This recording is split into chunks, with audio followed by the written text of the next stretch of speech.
The legendary author, the man on your screens, lost his eye, was stabbed in his abdomen by a crazed Islamist radical who wanted revenge. For what? For an act of scholarship, the satanic verses that enraged Muslim conservatives and earned Rushdie, Salman Rushdie, a fatwa 40 years earlier, and one that forced him into exile and frankly into living a life where he was always running from his own ideas and from the shadow of intolerance cast by Islamists across his life. But instead of crusading against Islamist extremism and emerging an advocate for Islam after surviving the attack, Rushdie appears to be appeasing the Islamist mob. In an interview to Bloomberg, Rushdie astounded by expressing concern about alleged rising Hindutva extremism in India and saffron iconoclasm that is supposedly rewriting history to edit out Muslims. These are his words. I have lots of friends in India. Everybody is extremely concerned. There seems to be a desire to rewrite the history of the country, essentially to say Hindus are good, Muslims are bad. The thing V.S. Naipaul once called a wounded civilization, the idea that India is a Hindu civilization wounded by the arrival of Muslims, that project has a lot of energy behind it. Let's open this up. Let's go straight across to Kanchan Gupta, who joins us at this hour. Dr. Ranganathan is also there with us.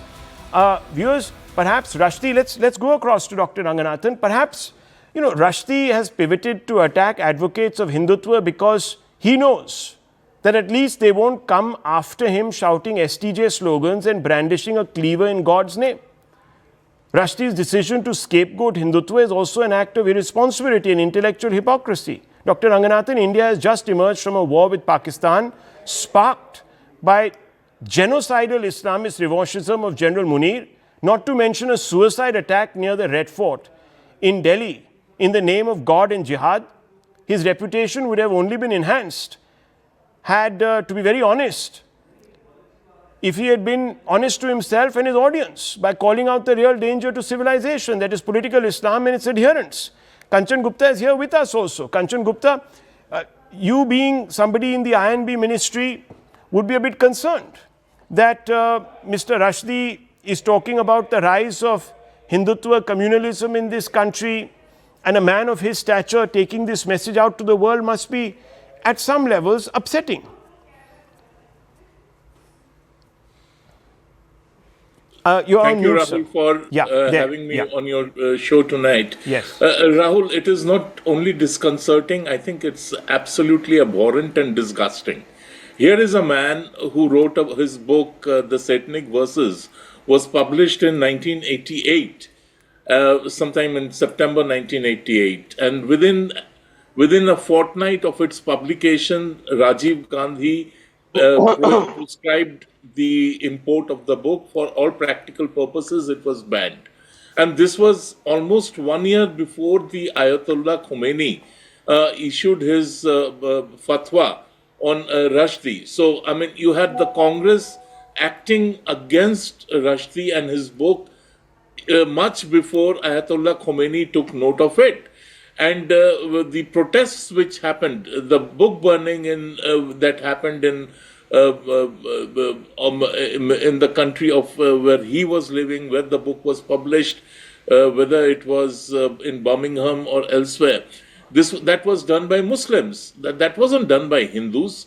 The Japanese translator of the book was murdered. He was stabbed to death in 1991, and possibly that is the only jihadist killing that has happened in Japan's history. The attacks on Rushdie, there were several attempts on his life while he was escorted from one hiding place to another by undercover agents.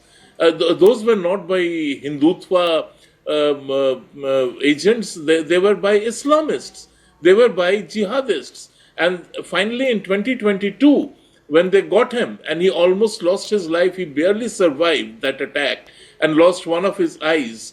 It was not some Hindu right-winger who went and attacked him. It was his fellow co-religionist who attacked him. So all his life he has been pilloried, he has been persecuted, he has been chased by Muslims. And just one more point, at the Jaipur Literature Festival, I now forget the year, I think this was before the lockdown or just before the lockdown, they had a reading from his book. Rushdie was invited and they had a reading from his book. And the Congress unleashed the police on those 3-4 people who read pages from his book. They had to flee from Jaipur and hide in various places. And that's how it happened. And finally, it was the BJP which in 1998 or both 1996 and 1998, in its election manifesto, had one specific clause that persecuted writers, whether it is Salman Rushdie or Taslima Nasreen, will be allowed to come and live in India if they so desire with full protection.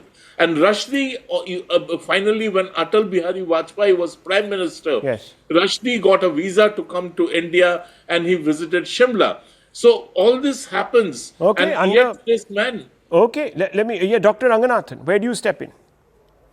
No, I mean, it's a mix of ignorance and what can I say, Stockholm syndrome, and Kanchan is absolutely right.